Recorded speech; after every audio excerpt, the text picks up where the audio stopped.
Okay, let's go ahead and get started today. We have a couple of different topics, both of them good news for the community. So it's nice to be doing a press conference on good news and reminding the community about progress being made here and there and everywhere in the city.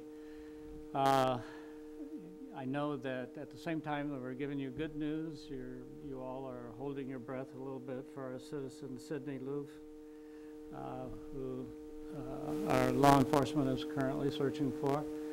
I don't have any updates on that this morning other than what you may have read in the paper this morning. But we do hope still that there will be good news there in the end.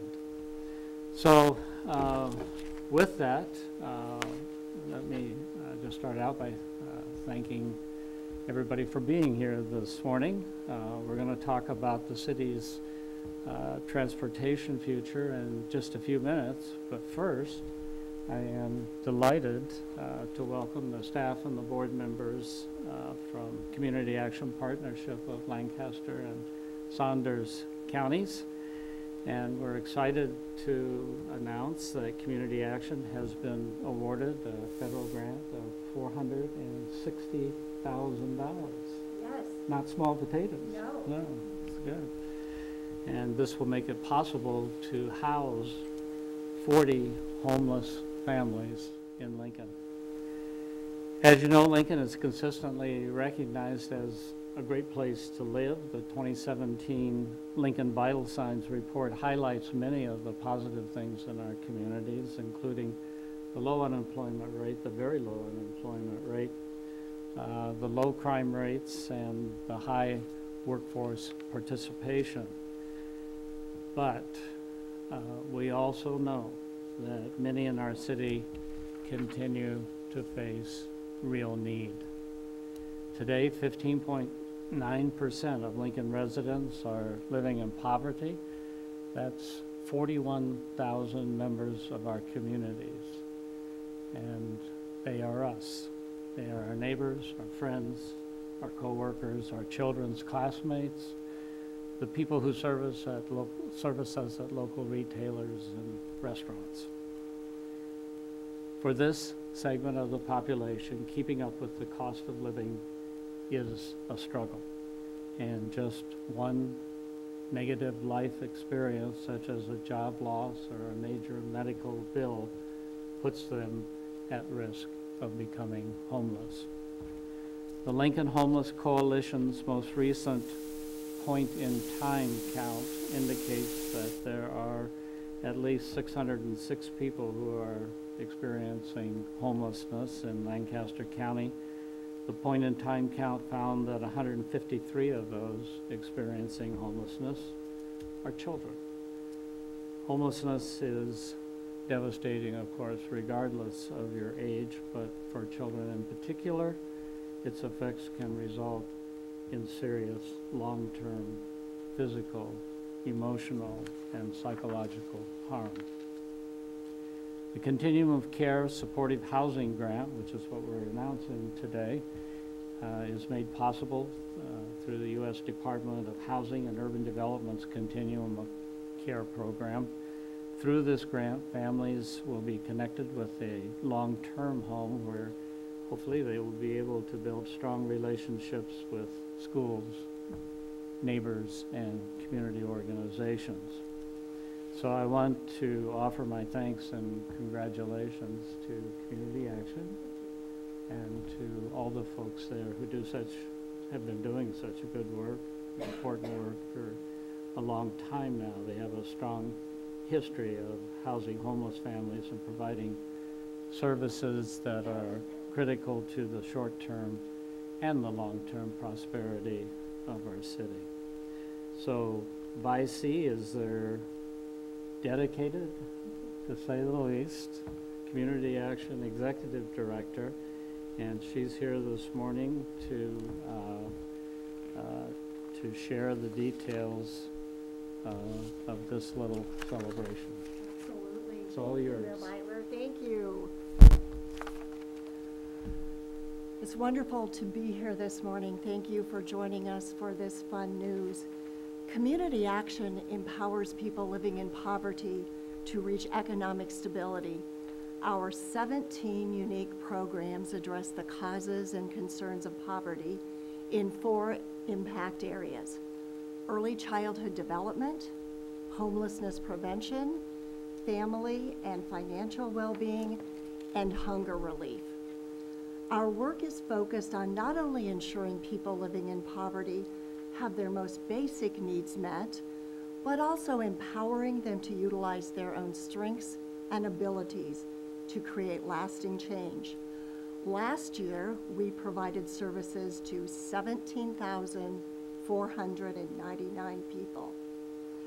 The housing grant that Mayor Beitler just shared will fund one of Community Action's program, the work that we do to transition families experiencing homelessness into a permanent home. These are families who are living in shelters, living on the street, or fleeing domestic violence. The goal is to move families into a home with the support of the supportive housing program so that within 24 months, they assume total financial responsibility for maintaining that home. Each family creates an individualized plan that reflects their unique needs and interests, and they receive regular visits from the supportive housing program staff. You'll meet them very soon, who meet with them very regularly to help them address their goals, set their goals, and coach them to attain those goals. The support begins with finding and securing that home, and then follows with furnishing those homes. As you can imagine, these are families who have very little. So once the home is secured, then finding the furniture and the household goods to support their living in that home is very necessary.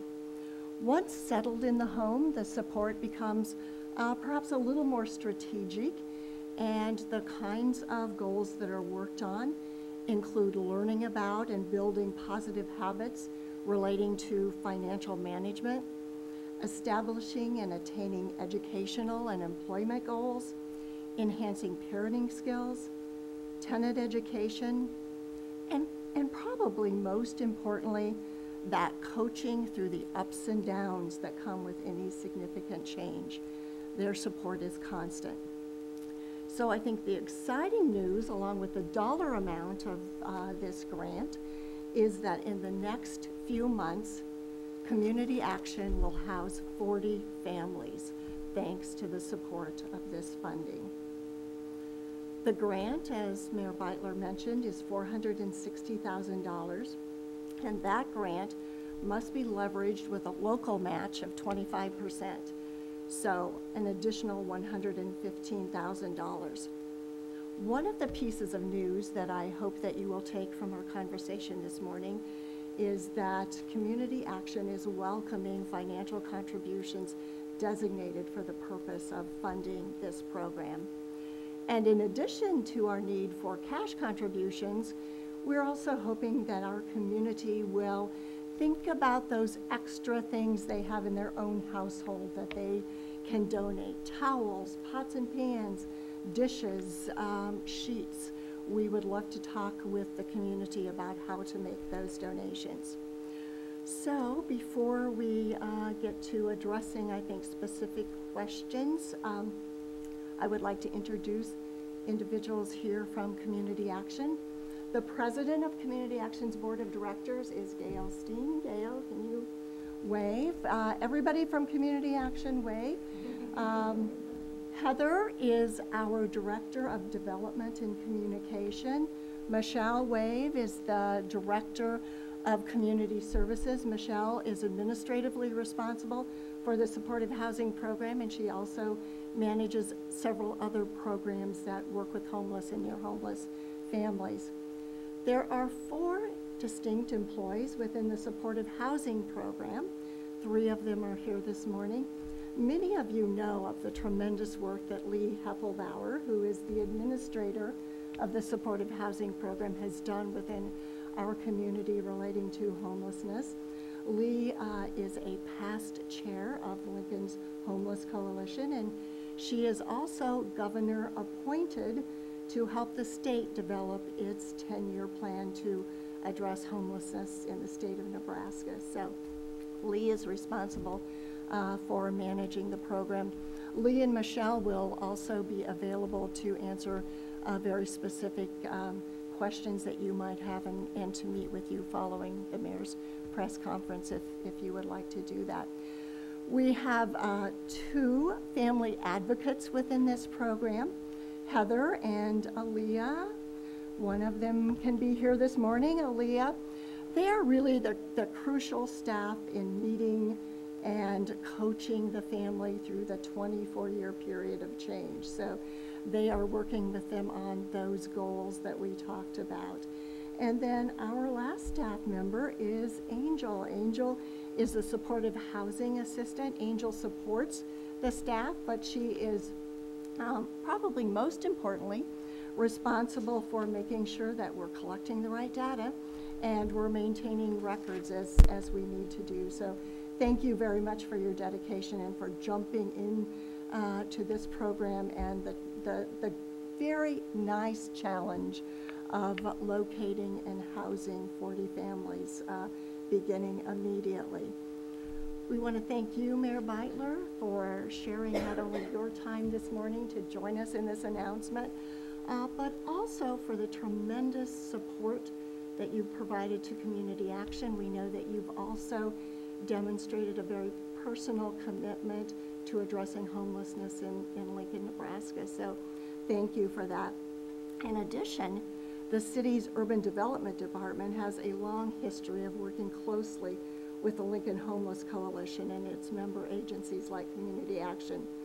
And we think because of that close working relationship, the implementation of strategies to address homelessness and really the success in lowering the number of individuals in Lincoln who are homeless has been successful. So thank you to you, and thank you also to the city departments.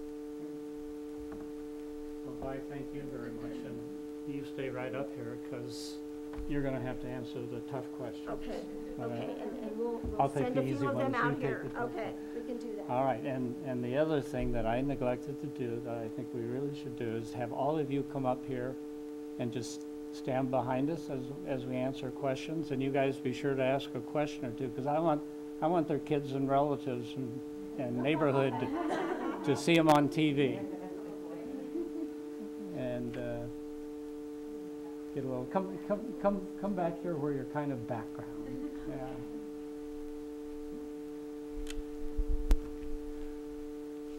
All right. The trailer. All right. Questions? Nancy.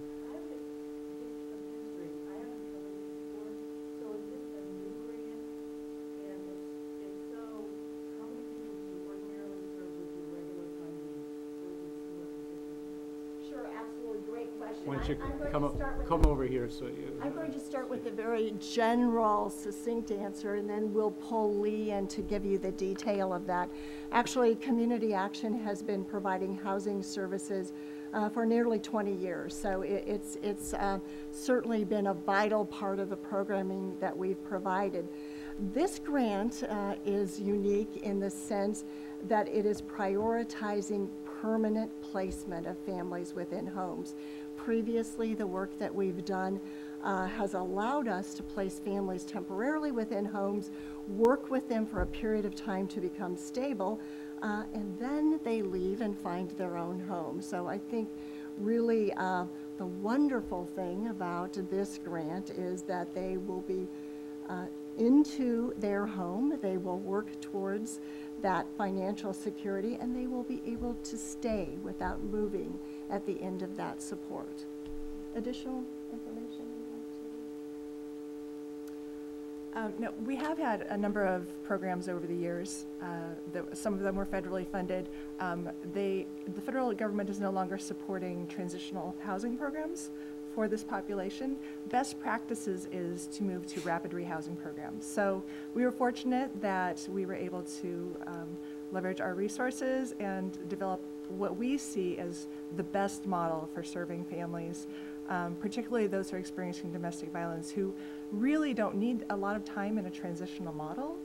They need to be able to move into permanent housing as quickly as possible. And the benefits for them are that they can have choice in where they have their apartments. They can find a unit that is close to their employment. They can find a unit that's close to their jobs or close to their support system. So this is really a benefit for them. They're able to develop a home, develop a sense of community, and rebuild their lives as quickly as possible. So we really are excited about this new model. Yes. And then if people want to donate, is there a telephone number where they can have a conversation about what kinds of things we can use for that? Absolutely, and we've placed in your packets, I believe, a copy of that wish list. It's also available on Community Action's website, so they can search for that list on site. And the number that they would call directly to ask questions would be 402-875 9339. 9339. How's that for sharing someone else's phone number? And is it imperative to have cash donations? Well,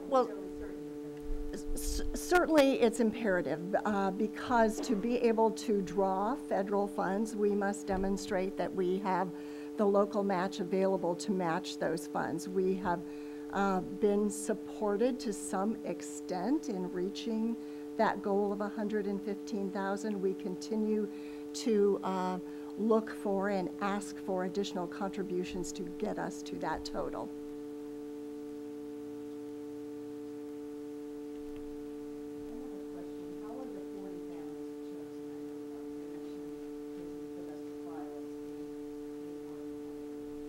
Sure. So a couple of months ago, on a citywide level, most of the housing programs that are serving people who are homeless went to what's called a coordinated entry system. So in the past, it used to be that if somebody was experiencing homelessness, they'd go to this agency and put an application in, they'd go to that agency, all over town, and it really was not working very well. So with the coordinated entry process, there's one master list for the city. An individual can go to any of the designated agencies and do an assessment, and they'll be placed on the master list. Then when a homeless program, such as ours, has an opening, we go to the list, and people are referred to us who best meet our program's criteria, as well as who would best benefit from our sort of program. So right now there is a master list, coordinated entry list. There are, I believe, about 300 households on it at any given time right now. So we're pulling people off of the list who fit into sort of the criteria, who would be most successful under our program. There are people who are very high on the list who need really intensive case management services. For example, they may have behavioral health issues, substance abuse, mental health concerns, and would need some more intensive services than what we provide. But we're taking those families that do fit in with those criteria. There's a number of them on there, and so we're pulling them off as fast as we can, getting them processed and having them start looking for apartments so that we can get all of our slots filled as quickly as we can. We already started that. Coordinated entry started on October 1st. Yes, we're really excited. We've already have about 15 families in process. I think we've signed the lease on we're signing the lease for the 4th family today. So we're madly scrambling and calling landlords, and if there are any landlords out there who want to be a part of our program, give us a call. Yes, this grant is specifically for families with children.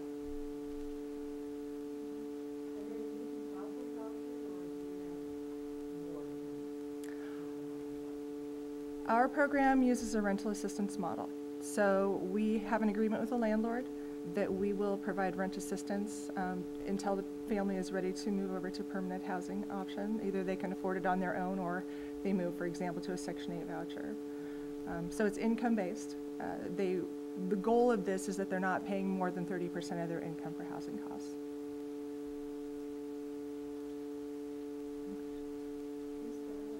Are most of them working families? Many of them are, yes. They're either working or they're looking for work. There's sort of that myth that, you know, somebody who's homeless is sort of the single guy under the bridge without a job, but many of the folks in Lincoln who are experiencing homelessness are working families. They have income, but if you've ever tried to rent an apartment in Lincoln, the rents are higher than you can afford on an entry-level job. So this gives them a boost so that they can get into stable housing. You know, especially with children, you don't want kids living in, you know, either in a shelter or in their car. You certainly don't want them in substandard housing. You want them in some place where they can grow and thrive. So this allows our participants to move into apartments that are safe and stable.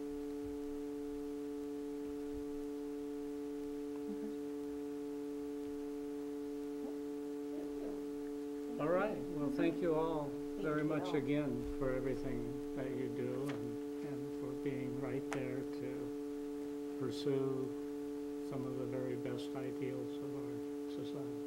So keep up the good work. Thank you so much.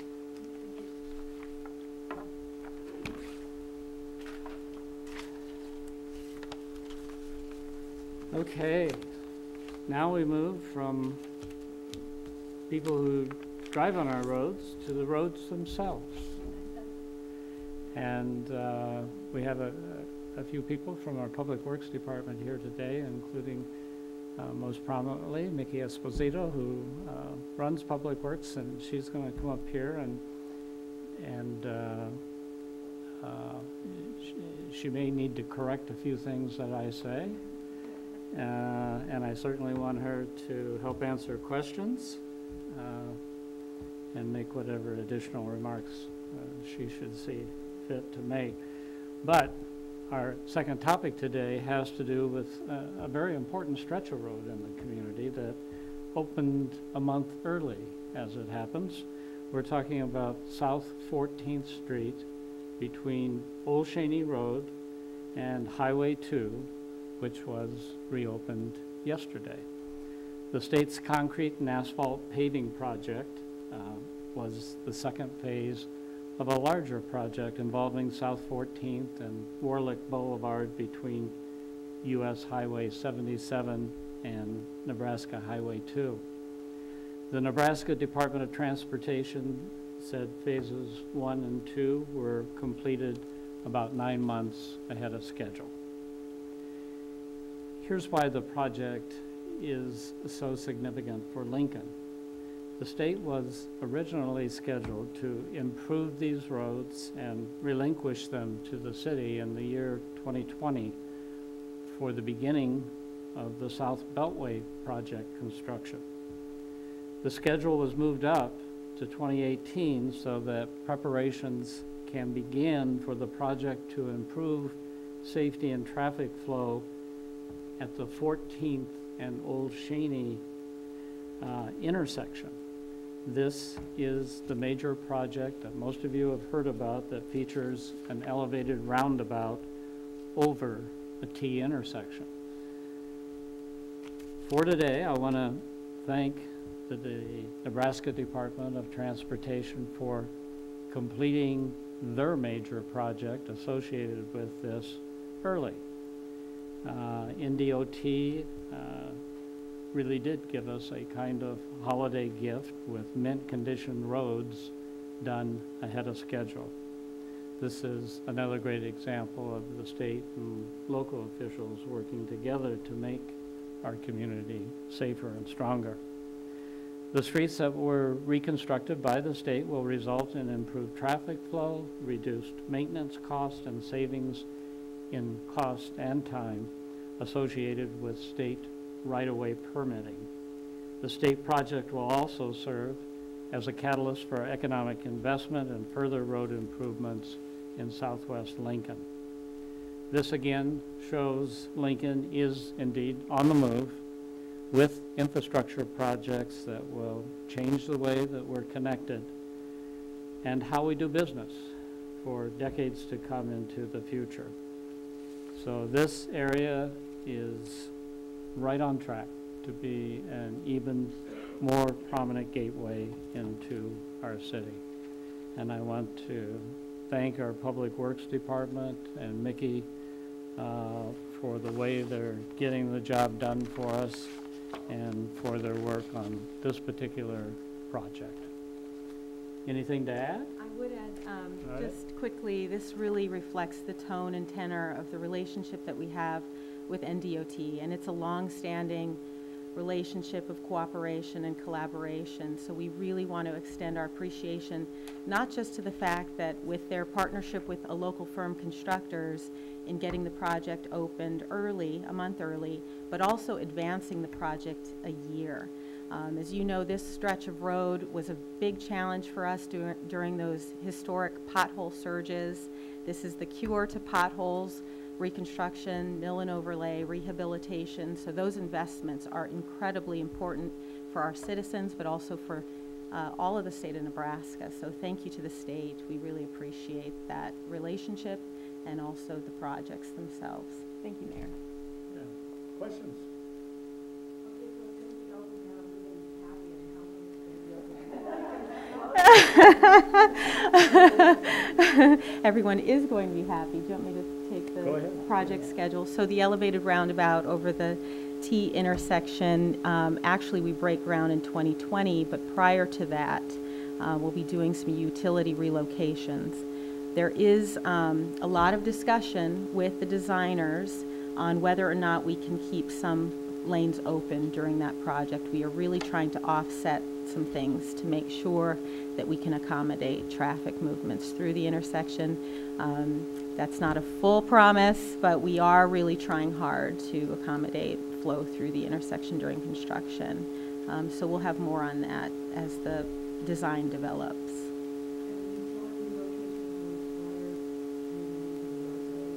It will. Some are offset in the right-of-way, but some will require movements and construction, utility relocation in the intersection themselves. 2019, we'll have utility relocation, and then full construction will probably the winter to spring of 2020. So the winter of 2019 and the spring of 2020. We'll start to see really full reconstruction. Lonnie, do you think a year and a half of full reconstruction? I think, yeah, I think the funding goes out to about 2022. So yeah, we'll anticipate having a year to 2 years of reconstruction. So we'll have more detail when the design is fully cooked on project schedule and be working closely with the actual contractor who drives the schedule. Mm-hmm. No, still in design, right. To the extent that one must choose, the administration is decidedly on the side of the pain of progress rather than the pain of regression.